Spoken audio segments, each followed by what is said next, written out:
मैं हूं आपकी बायोलॉजी एजुकेटर वर्षा। बच्चों, आज के लेक्चर में हम हमारा जो बायोलॉजी का थर्ड चैप्टर है हाउ डू ऑर्गेनिज्म रिप्रोड्यूस, उसका रैपिड रिवीजन करेंगे। तो देखते हैं सबसे पहले कि रिप्रोडक्शन क्या होता है, व्हाट इज रिप्रोडक्शन। बच्चों, रिप्रोडक्शन एक ऐसा एबिलिटी होता है लिविंग ऑर्गेनिज्म का जिससे वो एक न्यू इंडिविजुअल को रिप्रोड्यूस कर सकते हैं, यानी अपना वो एक ब्लूप्रिंट दे सकते हैं, वो एक कॉपी बना सकते हैं। ठीक है, अब ये रिप्रोडक्शन क्यों जरूरी है बच्चों? ये जो रिप्रोडक्शन है इससे क्या होता है, इवोल्यूशन जो होता है वो कंटिन्यू रहता है हमारे अर्थ पे। और साथ ही साथ अगर जब मैं इवोल्यूशन का बात करती हूँ तो ये इवोल्यूशन जो है बच्चों, ये वेरिएशंस की वजह से होता है। वेरिएशंस क्या होता है पहले मैं वो क्लियर करती हूँ। वेरिएशन क्या होता है, जब आप एक सेल को इमेजिन करते हो तो सेल में क्या होता है, न्यूक्लियस होता है और न्यूक्लियस कंटेन डीएनए। डीएनए क्या है, एक तरह का जेनेटिक मटेरियल है।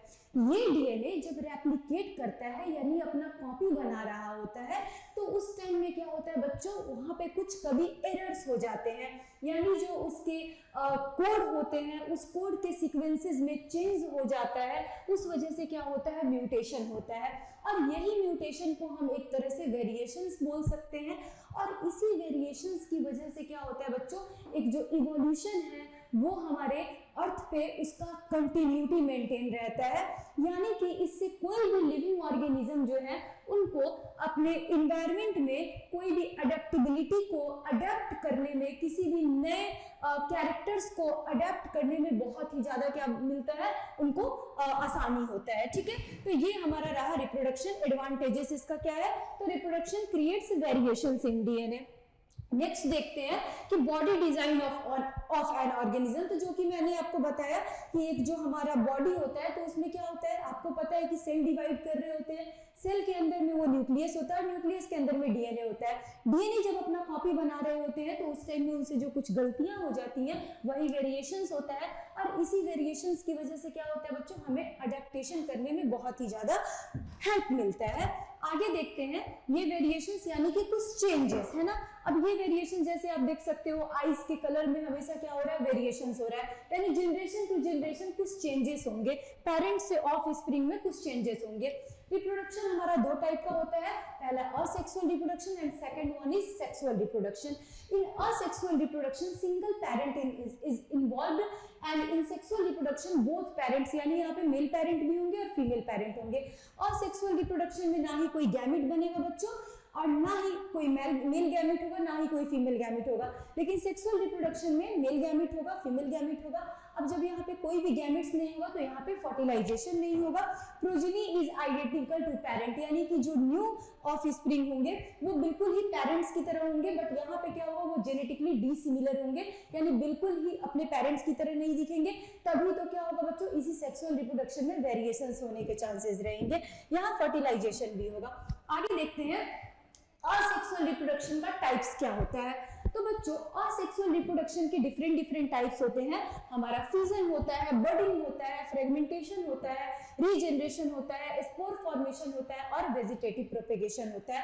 अब एक एक को देखते हैं कि फ्यूजन सबसे पहले क्या होता है। बेसिकली फ्यूजन का मतलब हो गया टूटना, है ना, यानी जहां पे ये फ्यूजन जो है ये अमीबा के अंदर में होता है, यानी कि एक पेरेंट सेल से दो नए डॉटर सेल्स बन रहे हैं। That process is known as fusion. ठीक है, आप देख सकते हो two or more daughter cells are formed. अगर दो डॉटर सेल बन रहे हैं मींस वो बाइनरी फ्यूजन है, और अगर बहुत ज्यादा, दो से ज्यादा डॉटर सेल बन रहा है यानी वो क्या है बच्चों, मल्टीपल फ्यूजन है। ये जो बाइनरी फ्यूजन है ये बेसिकली ये भी दो तीन टाइप का होता है, जैसे इरेगुलर होता है, लॉन्गिट्यूडनल होता है और ट्रांसवर्स बाइनरी फ्यूजन होता है। ये जो बच्चों इरेगुलर बाइनरी फ्यूजन होता है ये बेसिकली किसके अंदर में होता है, ये अमीबा के अंदर में होता है। क्यों अमीबा के अंदर में होता है, बिकॉज आप जानते हो अमीबा क्या है, उसके सूडोपोडिया यानी उसका जो फॉल्स फीट है उसकी वजह से they are irregular in shape, इसलिए उसके अंदर में इरेगुलर बाइनरी फ्यूजन होता है। यहाँ सबसे पहले क्या होता है, तो सबसे पहले उनके न्यूक्लियस का डिवीजन होता है यानी कैरियोकाइनेसिस होता है, देन साइटोकाइनेसिस होता है और फिर उसके डिफरेंट सेल ऑर्गेनल्स आते हैं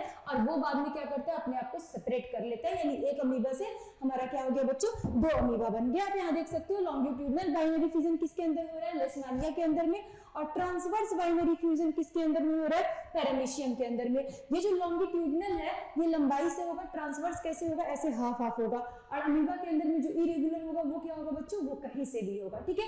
तो ये हमारा रहा क्या, बाइनरी फ्यूजन। देन देखते हैं उसके बाद मल्टीपल फ्यूजन क्या है।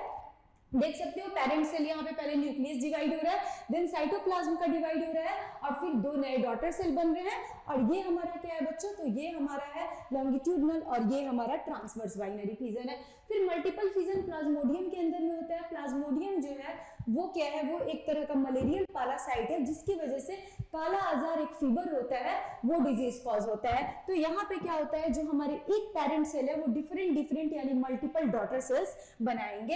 अब आगे हम देखते हैं बच्चों बडिंग।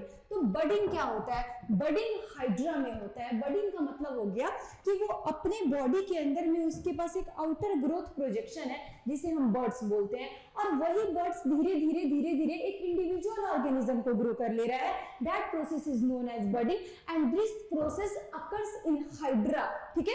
हाइड्रा में होता है वो एक तरह का क्या है, हाइड्रा जो है हमारा, यहाँ पे आप देख सकते हो formation of a daughter indivisible from a small projection the bird arising on the parent body is called budding, ठीक है। हाइड्रा हमारा एक तरह का यूकैरियोटिक ऑर्गेनिज्म है और एक्वेटिक एनिमल है।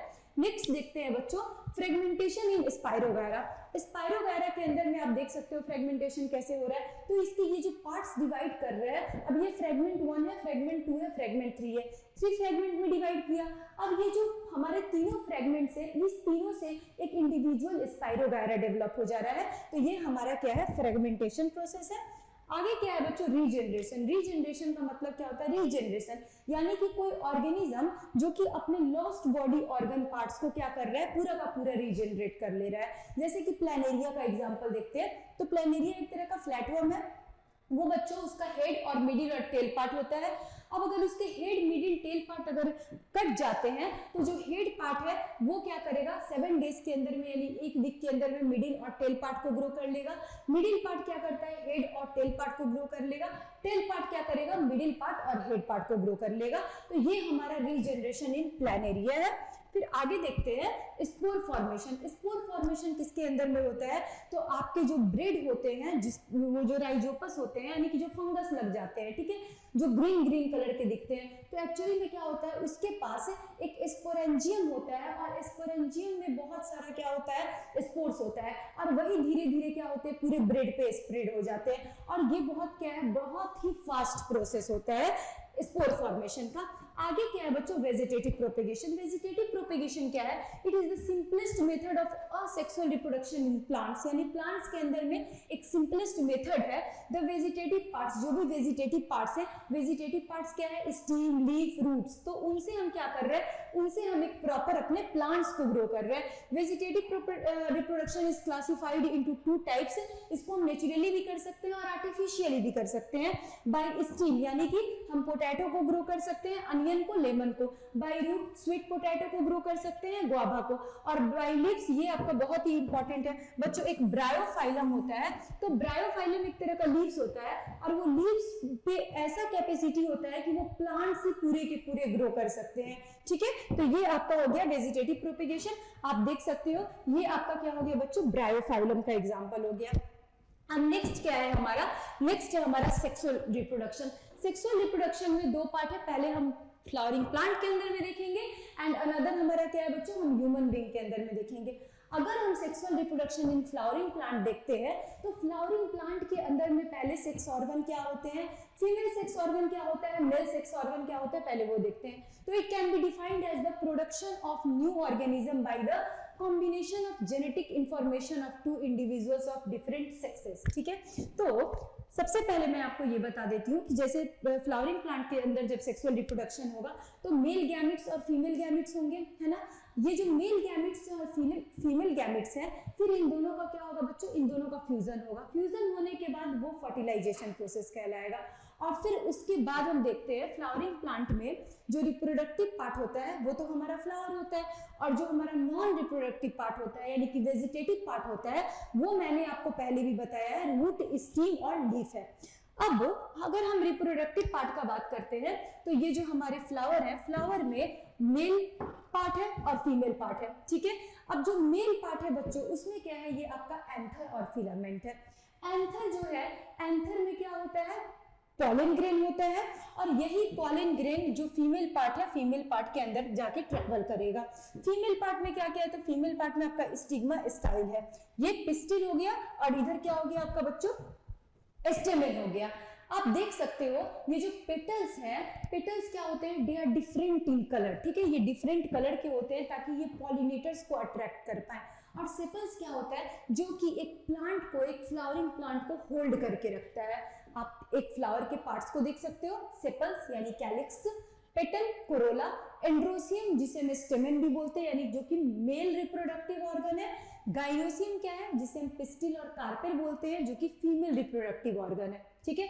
तो according to reproduction calyx and corolla are sterile है, ये एसेसरी है, नॉन एसेंशियल पार्ट्स है, व्हाइल एंड्रोसियम एंड गाइनोसियम क्या है, नेसेसरी पार्ट है, और ये मेनली क्या है, ये रिप्रोडक्टिव पार्ट है। अब आप यहाँ पे देख सकते हो फंक्शंस क्या है, तो सेपल्स क्या है, usually green and provide protection to flower during bud stage, और पेटल्स क्या है, ब्राइटली कलर्ड, मैंने आपको बताया, and have a strong fragrance to attract pollinators, pollinators को ये अट्रैक्ट करते हैं, इसलिए क्या होता है, इनके पास एक स्ट्रांग फ्रेग्रेंस होता है। स्टेमेन, एंड्रोसियम और मेल रिप्रोडक्टिव ऑर्गन में क्या है, एंथर है और फिलामेंट है, और इसी एंथर के पास क्या है, यहाँ पे पॉलन ग्रेन्स है, और ये क्या है, इसका फिलामेंट वाला पार्ट है, ठीक है। अब उसके बाद क्या है बच्चों, स्टिग्मा स्टाइल ओवरी जो है वो फीमेल का रिप्रोडक्टिव पार्ट है इन फ्लावर के अंदर में। तो फ्लावर का पहले पूरा हम क्या कर सकते हैं, हम फर्टिलाइजेशन और रिप्रोडक्शन प्रोसेस समझते हैं, ठीक है। आप देख सकते हो बच्चों, ये क्या हो गया, एंथर, और ये क्या हो गया, फिलामेंट। अब यहाँ पे एंथर के पास क्या होगा, पॉलन ग्रेन्स होंगे, और ये पॉलिनेशन प्रोसेस से यहाँ पे आएंगे, पॉलिनेशन प्रोसेस हम बाद में समझेंगे। और ये फीमेल का क्या है, तो ये फीमेल का स्टिग्मा है। स्टिग्मा नाम से ही बहुत ही ज्यादा स्पष्ट है कि ये थोड़े क्या होंगे बच्चों, स्टिकी सब्सटेंसेस यहाँ पे होंगे, जिसकी वजह से क्या होगा, जो पॉलिनेटर्स आएंगे तो उनको ये स्टिग्मा क्या करता है, ये जो पॉलिनेटर्स है उनको क्या करता है, ये अटैच कर लेता है, और फिर वो जो है वो यहाँ पे एक ट्यूब की तरह स्ट्रक्चर बन के ट्रेवल करेगा, स्टाइल, और स्टाइल से कहाँ पे ट्रेवल करेगा, यहाँ पे ओवरी में आएगा, ठीक है। कहाँ पे आएगा बच्चों, ओवरी में आएगा। अब जब फर्टिलाइजेशन होगा, किसका फर्टिलाइजेशन होगा, क्योंकि ये फीमेल रिप्रोडक्टिव ऑर्गन है एक फ्लावर का, तो फीमेल रिप्रोडक्टिव ऑर्गन के पास क्या होगा, फीमेल गैमेट्स होगा, जैसे मेल रिप्रोडक्टिव ऑर्गन के पास मेल गैमेट्स होगा। तो ये मेल गैमेट और फीमेल गैमेट जब फ्यूज करेंगे तो क्या होगा, फर्टिलाइजेशन होगा। फर्टिलाइजेशन होने के बाद post fertilisation, after post fertilisation जो ओवरी है वो ओवरी फ्रूट में कन्वर्ट हो जाते हैं, और जो ओव्यूल होते हैं वो ओव्यूल किस में कन्वर्ट हो जाते हैं, सीड्स में कन्वर्ट हो जाते हैं। तो ये हमारा रहा sexual reproduction in flowering plant, कि हमारे मेल के पास क्या है, मेल के पास एंथर है और फिलामेंट है, और फीमेल के पास क्या है, स्टिग्मा, स्टाइल और ओवरी है। Ovary post fertilisation, after post fertilisation किस में कन्वर्ट हो रहा है, फ्रूट में, और ओव्यूल किस में कन्वर्ट हो रहा है बच्चों, सीड्स में कन्वर्ट हो रहा है, ठीक है। तो आई होप आपको sexual reproduction in flowering plant समझ में आ गया होगा। अब बच्चों आगे हम देखते हैं कि जो हमारे फ्लावर्स हैं वो कितने टाइप के होते हैं, तो बाइसेक्सुअल फ्लावर होता है और यूनिसेक्सुअल फ्लावर होता है। बाइसेक्सुअल फ्लावर का मतलब क्या हो गया, both androecium and gynoecium are present are the same flower, यानी सेम फ्लावर के पास एंड्रोसियम पार्ट्स भी होंगे और गाइनोसियम भी पार्ट्स होंगे, यानी कि मेल पार्ट भी होगा और फीमेल रिप्रोडक्टिव पार्ट भी होगा। That flower is known as bisexual flower, while in unisexual flower either androecium and gynoecium present. अब या तो एंड्रोसियम प्रेजेंट होंगे या तो गाइनोसियम प्रेजेंट होंगे। If gynoecium is present then flower will be called pistillate flower, if androecium is present then flower will be called staminate flower. अगर उसके पास androecium होगा तो हम उसे स्टेमिनेट फ्लावर बोलेंगे, और अगर उसके पास गाइनोसियम होगा तो उसे हम पिस्टिलेट फ्लावर बोलेंगे। यहाँ पे एग्जाम्पल भी कुछ मेंशंस हैं, आप देख सकते हो, आप डायग्रामेटिकली भी समझ सकते हो। बाइसेक्सुअल फ्लावर के पास दोनों ऑर्गन्स हैं, मेल और रिप्रोडक्टिव, और यूनिसेक्सुअल के पास या तो मेल रिप्रोडक्टिव पार्ट है नहीं तो फीमेल रिप्रोडक्टिव पार्ट है। पॉलिनेशन क्या होता है, तो it can be defined as the transfer of pollen grain, जो कि मेल पार्ट से फीमेल पार्ट के अंदर में जा रहा था, from anther to stigma of a flower sources क्या हो सकता है? तो बच्चों सोर्सेज का मतलब हो गया कि हमारे जो बेसिकली एजेंट्स हैं, जो हमारे पॉलिनेटर्स हैं, तो या तो वो एयर के थ्रू जा सकता है, या फिर वो वाटर के थ्रू जा सकता है, या तो वो इंसेक्ट के थ्रू जा सकता है, नहीं तो वो बर्ड्स के भी थ्रू जा सकता है। टाइप्स ऑफ पॉलिनेशन, पॉलिनेशन दो टाइप का होता है, सेल्फ पॉलिनेशन और क्रॉस पॉलिनेशन। सेल्फ पॉलिनेशन का मतलब क्या हो गया कि एक ही फ्लावर एक ही जो हमारे प्लांट्स हैं उसके अगर दोनों फ्लावर के बीच में हो रहा है तो वो सेल्फ पॉलिनेशन हो गया, और अगर दो अलग अलग में हो रहा है तो वो क्या हो गया? क्रॉस पॉलिनेशन हो गया। यानी transfer of Dowling green from the anther male part to a stigma female part of either the same flower or another flower on the same plant। अगर सेम प्लांट के बीच में हो रहा है, और आपका ये सेल्फ पॉलिनेशन का दो टाइप होता है, ऑटोगैमी और जीटोनोगैमी। फिर उसके बाद हमारा क्या होता है बच्चों? हमारा क्रॉस पॉलिनेशन होता है। क्रॉस पॉलिनेशन के बाद आपको मैंने पहले बताया कि हमारे जो ओव्यूल हैं वो ओव्यूल किस में कन्वर्टेड हो जाएंगे? तो ओव्यूल कन्वर्टेड हो जाएंगे सीड में, और ओवरी किस में कन्वर्टेड हो जाएंगे? फ्रूट में कन्वर्ट हो जाएंगे। ये हमारा अब जो हमारे सीड्स हैं बच्चों, सीड्स के पास बेसिकली तीन पार्ट्स होते हैं। तो एक होता है सीड कोट, दूसरा हमारा होता है कॉटिलेडन जो कि स्टोरिंग टिश्यू होता है, जो कि फूड वगैरह को स्टोर करके रखता है, और हमारा तीसरा पार्ट होता है एम्ब्रॉय। ठीक है, तो जो हमारे बच्चों सीड कोट होते हैं वो क्या होते हैं? बेसिकली टफेस्ट स्ट्रक्चर होते हैं, रिजिड स्ट्रक्चर होते हैं, और जो कि मैकेनिकल इंजरी वगैरह से क्या करते हैं? प्रोटेक्ट करने का काम करते हैं, बायोलॉजिकल पैथोजन से भी प्रोटेक्ट करने का काम करते हैं। कॉटिलेडन दो टाइप का होता है, मोनोकॉटिलेडन, डाइकॉटिलेडन। यानी जिसके पास वन कॉटिलेडन है ऐसे सीड्स उनको हम मोनोकॉटिलेडन सीड बोलते हैं, और ऐसे सीड्स जिसके पास दो कॉटिलेडन है उनको हम डाइकॉट सीड्स बोलेंगे। आगे क्या है बच्चों? हमारा एम्ब्रॉय। तो एम्ब्रॉय जो है वो young part in its earlier stage of development it consist two parts. इसके पास दो पार्ट्स हैं, एक क्या है? रेडिकल, एक क्या, दूसरा क्या है? प्लूम्यूल। रेडिकल को हम क्या बोलते हैं? Also known as future root. यानी जो रेडिकल है वो रूट में कन्वर्ट होगा, अब प्लूम्यूल किस में कन्वर्ट होगा बच्चों? प्लूम्यूल कन्वर्ट हो जाएगा आपका सूट में। ठीक है, ये हमारा पूरा पोर्शन रहा। अब हम आते हैं बच्चों sexual reproduction in human being. तो ह्यूमन बीइंग के अंदर में जब हम सेक्सुअल रिप्रोडक्शन पढ़ते हैं तो सबसे पहले एक टर्म आता है जिसके बारे में हमें बहुत ही जानना जरूरी है, और वो टर्म क्या है? प्यूबर्टी। बच्चों फीमेल में और मेल में, या फिर बेसिकली हम बात करते हैं बॉयज में और गर्ल्स में, तो एक एज के बाद उनमें ना प्यूबर्टी आता है, प्यूबर्टी हीट होता है। प्यूबर्टी हीट, प्यूबर्टी आने का मतलब क्या हो गया कि उनमें कुछ चेंजेस होंगे। यानी कि जैसे अगर कोई गर्ल्स है, कोई फीमेल्स है, तो उनमें जब प्यूबर्टी हीट करेगा तो सबसे पहले उनमें मेंस्ट्रुएशन स्टार्ट हो जाता है, यानी उनमें एग बनने लगेंगे। ठीक है, उनमें हार्मोन सिक्रीट होने लगेंगे, और उनमें फीमेल सेक्स ऑर्गन्स डेवलप करेंगे। वैसे ही अगर मेल है तो मेल के भी अंदर में बहुत सारे चेंजेस आते हैं। तो हम देख लेते हैं व्हाट हैपेंस ड्यूरिंग प्यूबर्टी। ठीक है, प्यूबर्टी के अंदर में क्या क्या चेंजेस होते हैं? कुछ फिजिकल चेंजेस होते हैं, हार्मोनल चेंजेस होते हैं, मेंटल चेंजेस भी होते हैं, इमोशनल चेंजेस भी होते हैं। ठीक है, अब ये इसके कुछ एग्जांपल्स देखते हैं क्या क्या चेंजेस होते हैं। तो देखो similar changes in boys and girls, दोनों के अंदर में क्या चेंज होता है? तो ग्रोइंग ऑफ थिक हेयर, यानी कि थिक हेयर वगैरह ग्रो करते हैं, जैसे आर्मपिट्स पे ग्रो करते हैं, और हमारे जो जेनाइटल ऑर्गन होते हैं वहां भी ग्रो करते हैं। Thinner hair can also appear on legs and arms as well as on face. ठीक है, फेस पे रिंकल्स वगैरह भी, फेस पे पिंपल्स वगैरह भी आने लगता है इन फीमेल्स और in also males. The skin frequently become oily and we might begin to develop pimples। ठीक है, हमारा स्किन क्या होता है? उस पे पिंपल्स आने लगता है क्योंकि वो ऑयली हो जाता है। We begin to be conscious and aware of both our bodies and those of another in new ways. यानी कि क्या होता है बच्चों, जो गर्ल्स होती हैं या जो बॉयज होते हैं उनको अपने बॉडी इमेजेस को भी लेकर क्या होता है, वो काफी क्या हो जाते हैं? टेंस्ड हो जाते हैं। ठीक है, तो ये भी क्या होता है? आफ्टर प्यूबर्टी होता है। अब जैसे कोई भी जो छोटा बच्चा है, वो बच्चा कभी भी अपनी बॉडी इमेजेस को, जैसा भी है, वो थोड़ा ये मोटा है, पतला है, लेकिन उसकी अपनी बॉडी इमेज को लेकर उसे कोई भी टेंशन नहीं होता है। लेकिन आफ्टर प्यूबर्टी क्या होता है?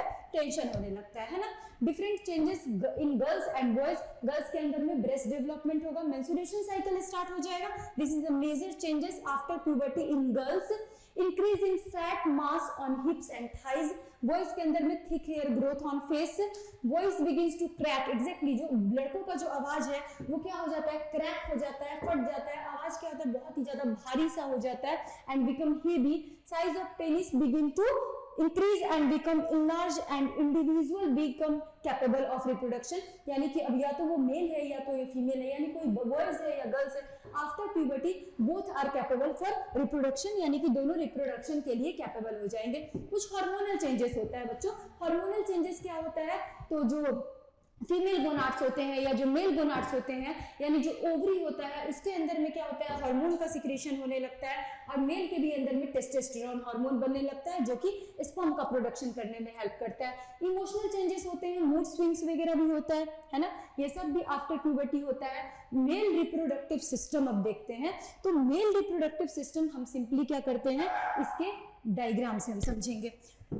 स्क्रोटम क्या करता है, तो स्क्रोटम टेस्टिस जब स्पर्म बनाएगा उसके लिए उसको क्या करता है, एक पर्टिकुलर एक मेंटेन टेम्परेचर देता है, ठीक है, यानी उसको एक टेम्परेचर प्रोवाइड करता है।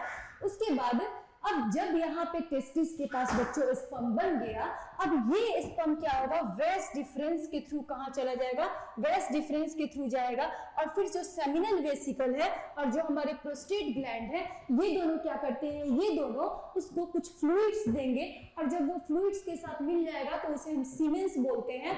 और ये क्यों देते हैं, क्योंकि क्या होता है, उससे स्पर्म्स का नरिशमेंट होता है, उसको कुछ न्यूट्रिशन मिलता है, और उसके बाद ये क्या होता है बच्चों, उसके बाद ये फिर आपके यूरेथ्रा के थ्रू और ये ऐसे ट्रैवल करेंगे। तो एक बार देख लेते हैं पर्टिकुलर हम, स्क्रोटम क्या है, the testis lie in a brown sac called the scrotum and are located outside the abdominal cavity. The testis and scrotum are located outside the abdominal cavity because sperm production requires a lower temperature than our body temperature. तो कभी कभी examination में question पूछा जाता है कि क्यों हमारा स्क्रोटम जो है वो आउटसाइड रहता है, क्यों, क्योंकि एक बॉडी टेम्परेचर को मेंटेन करने के लिए, ताकि स्पर्म का प्रोडक्शन हो पाए, ठीक है। वेस डिफरेंस क्या करेगा, the sperm produce in testis are carried through vas deferens to the urethra, वो उसके पास जाएगा, और साथ ही साथ क्या होगा, जब वो सीमेंस बन जाता है, it is a long duct, so it is called sperm duct और डक्ट डिफरेंस।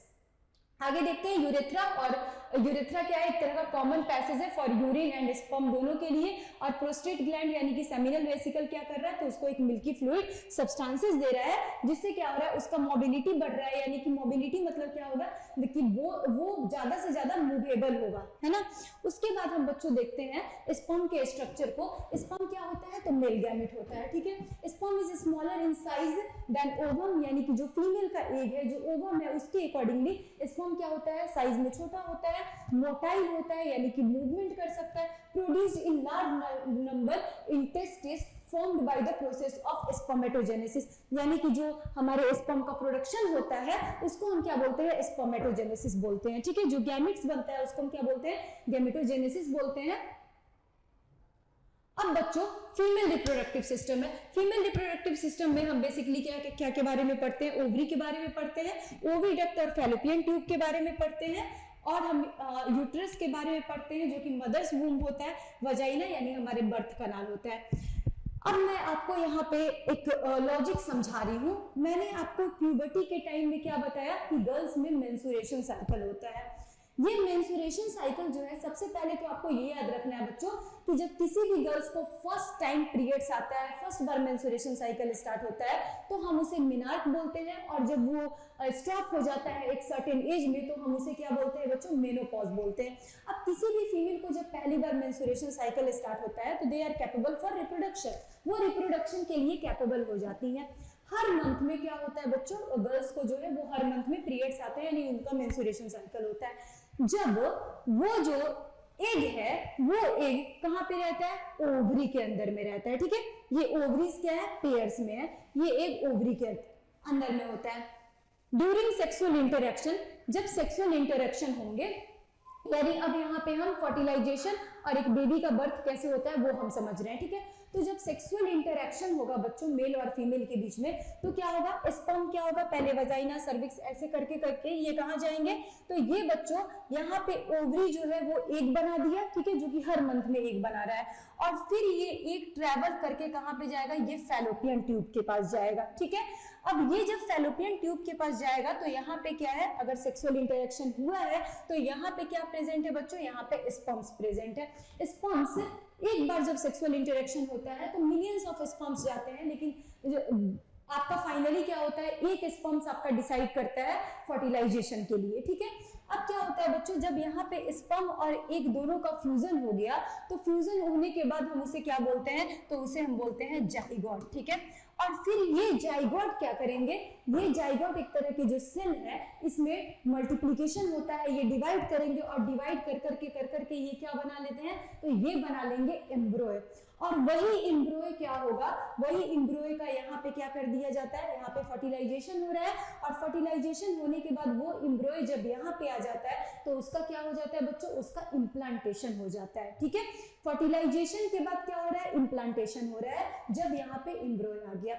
अब यहाँ पे एक एंडोमेट्रियम लाइनिंग शो होता है, और अगर वो एंडोमेट्रियम लाइनिंग अगर सेक्सुअल इंटरेक्शन नहीं हुआ है तो वही एंडोमेट्रियम लाइनिंग जो है वो टूट जाता है, ब्रेक हो जाता है, और फिर क्या होता है, फीमेल को क्या होता है, पीरियड्स आ जाता है, जो गर्ल्स है उन्हें पीरियड्स आ जाता है। और अगर वो एंडोमेट्रियम लाइनिंग ब्रेक नहीं करेगा तो वो क्या हो जाएगा, वो प्रेगनेंसी हो जाएगा, ठीक है। तो ये रहा आपका ऑल ओवर क्या है, फर्टिलाइजेशन और रिप्रोडक्शन इन फीमेल, ठीक है। अब आगे देखते हैं बच्चों, यूट्रस। यूट्रस जो होता है वो मदर्स वूम्ब होता है, तो ये एक तरह का मस्कुलर ऑर्गन होता है। The inner lining of the uterus called endothelium protects and nourish the developing एम्ब्रॉय, ठीक है। और ये जो वेजाइना बर्थ कनाल होता है, तो यहाँ से क्या होता है, बेबी क्या होता है, बेबी का बर्थ हो जाता है। अब बच्चों हम एक और ये के बारे में पढ़ते हैं, प्लेसेंटा। प्लेसेंटा क्या होता है, तो मदर और बेबी के बीच में उनके एक प्लेसेंटा होता है, यानी कि उसमें बेबी प्रॉपर प्रोटेक्शन फॉर्म में रहता है, और उसी प्लेसेंटा से अम्बिलिकल कॉर्ड अटैच होता है मदर और बेबी के बीच में, और वहां से क्या होता है, बेबी को नरिशमेंट प्रोवाइड होता है, जो भी न्यूट्रिशंस है वो मदर से आता है, और जो भी बेबी का एक्सक्रीट है वो क्या होता है, फिर मदर के पास जाता है, किससे, प्लेसेंटा से, ठीक है। फर्टिलाइजेशन हो रहा है, the process of fusion of the male gamete with the female gamete is called fertilisation. The process of fertilisation of a male and female gamete or sperm and egg starts when the sperm enters the female reproductive system through the vaginal passes during sexual intercourse. From the vaginal passes they move up through the uterus towards the fallopian tubes. The egg are present in the fallopian tube, meet the sperm and get fertilized. Fertilize करेगा। The fertilized egg which is known as the zygote, उसको हम zygote बोलेंगे, है ना। Male gamete है, female gamete है, दोनों जब फर्टिलाइज कर जाएंगे तो उनको हम zygote बोलेंगे। Starts dividing repeatedly, उनमें सेल डिवीजन होगा, and travels down the fallopian tube to the uterus, वो यूट्रस के पास चला जाएगा। The balls of cells or embryos gets implanted in the endometrial lining of the uterus and continues to grow into a fetus, वो fetus में grow करेगा, और वही जो हमारा fetus है वो फिर क्या होगा बच्चों, एक न्यू ऑफस्प्रिंग में, यानी कि एक न्यू बॉर्न बेबी में ग्रो कर जाएगा। प्लेसेंटा के बारे में आपको मैंने बता दिया। प्लेसेंटा एक तरह से क्या करता है, तो it is the connection between एम्ब्रॉय and mother side. It transports oxygen and glucose towards developing fetus through blood के थ्रू देगा, ठीक है। और what happens when egg is not fertilized, तो एक तो हमारा कंडीशन है कि जब एक फर्टिलाइज कर रहा है तो एक फर्टिलाइज करेगा तो फीमेल में प्रेगनेंसी होगा, अगर एक फर्टिलाइज नहीं कर रहा है तो आपको मैंने बता चुका है क्या होगा, मेंस्ट्रुएशन होगा, ठीक है। आगे हम देखते हैं बच्चों, मिनार्क मेनोपॉज मैंने आपको बता दिया, जो हमारा फर्स्ट मेंस्ट्रुएशन साइकिल होता है किसी भी फीमेल में तो उसको हम मिनार्क बोलते हैं, और जो सबसे लास्ट होता है ये क्या होता है बच्चों, it usually occurs at the age of 45 to 50 years. आगे है हमारा रिप्रोडक्टिव हेल्थ। अब क्या है, जो हमारा जैसे इंडिया का पॉपुलेशन है या जो हमारा ओवर पॉपुलेशन है, उसको क्या करना है, उसको प्रिटेंड करने के लिए, उसको स्टॉप करने के लिए या अनवांटेड चाइल्ड के लिए हम क्या करते हैं, तो उसको रिप्रोडक्शन को रोकने के लिए बहुत सारे बैरियर्स और मेथड्स को यूज करते हैं, ठीक है। तो वो मेथड्स मैं आपको बताऊंगी, इसके पहले हम थोड़ा रिप्रोडक्टिव हेल्थ देख लेते हैं। वो हेल्थ, रिप्रोडक्टिव हेल्थ एक्चुअली हमारा दो टाइप का होता है। एक हमारा होता है सेक्सुअल ट्रांसमिटेड डिजीजेज में वायरल से होता है, और दूसरा हमारा क्या होता है बच्चों, बैक्टीरियल से होता है। Reproductive health is all those aspects of general health which help a person to lead a normal, safe and satisfying life. STD क्या है, सेक्सुअल ट्रांसमिटेड डिजीज क्या है, तो which are spread by sexual contact from an infected person to a healthy person, यानी कि किसी infected person से healthy person में अगर कोई सेक्सुअल ट्रांसमिटेड डिजीजेज हो रही है, और वो कैसे हो रही है, वायरल है या बैक्टीरियल है, वो हम देखते हैं, ठीक है। अब वो बच्चों अगर वायरल है तो उन्हें हम क्या बोलते हैं, देखो बैक्टीरियल डिजीजेस दो हैं, गोनोरिया और सिफिलिस, इसके बारे में याद नहीं रखना है, लेकिन इतना याद आपको रखना है कि जो बैक्टीरियल डिजीज है वो गोनोरिया और सिफिलिस है, और जो वायरल डिजीज है बच्चों वो वायरल डिजीज आपका क्या है, तो एड्स है, जो कि एड्स क्या होता है बच्चों, तो एड्स आपको पता है एक्वायर्ड इम्यूनोडेफिशिएंसी डिजीज होता है, और ये एचआईवी की वजह से होता है, एचआईवी एक तरह का वायरस है, ठीक है। अब आगे बच्चों हम देखते हैं अपना मेथड्स ऑफ अवॉइड प्रेगनेंसी, जो आपको मैंने बताया कि अनवांटेड चाइल्ड के लिए या अपने पॉपुलेशन को कंट्रोल करने के लिए जो हम प्रेगनेंसी को अवॉइड करने के लिए जो भी मेथड्स यूज करते हैं उसे हम क्या बोलते हैं, उसे हम मेथड्स टू अवॉइड प्रेगनेंसी बोलते हैं। वो हमारा 3 टाइप का होता है, आपको ये क्लियर नहीं होगा मैं बता देती हूँ। ये क्या है बच्चों, मैकेनिकल बैरियर मेथड है, और दूसरा क्या आपका केमिकल मेथड है, सर्जिकल मेथड है, जिसमें वैसेक्टोमी और ट्यूबेक्टोमी आता है। केमिकल मेथड में हम कुछ ओरल पिल्स वगैरह को यूज करते हैं, मैकेनिकल मेथड क्या होता है उसमें हम बेसिकली कॉन्डोम्स वगैरह को यूज करते हैं। तो ये आपका रहा जिससे आपका प्रेगनेंसी अवॉइड किया जा सकता है। तो हमने इस चैप्टर के रैपिड रिवीजन को मेनली 3 पार्ट्स में कवर किया। पहला तो हमारा था जो थोड़ा बहुत रिप्रोडक्शन क्या होता है, वेरिएशंस क्या होता है और कैसे वो इवोल्यूशन में हेल्प मिलता है, एंड उसके बाद असेक्सुअल रिप्रोडक्शन हमने देखा, पूरा फिजन बडिंग ये सब, ठीक है। और फिर हमने बच्चों sexual reproduction in flowering plant देखा, और जो हमारा लास्ट पार्ट था वो sexual reproduction in human being था। तो बेसिकली आपको ये याद रखना है कि मेल गैमेट है, फीमेल गैमेट है, दोनों अगर मिल रहे हैं तो फर्टिलाइजेशन हो रहा है, फर्टिलाइजेशन के बाद क्या होगा, वो फिर जाइगोट बन रहा है, और वो जाइगोट क्या करेंगे, एक एम्ब्रॉय बनाएंगे, और वही एम्ब्रॉय जो है एक फीटस में कन्वर्ट होगा, और फिर क्या होगा बच्चों, जो बेबी का जो है वो बर्थ हो जाएगा, ठीक है। तो ये रहा हमारा हाउ डू ऑर्गेनिज्म रिप्रोड्यूस का रैपिड रिवीजन।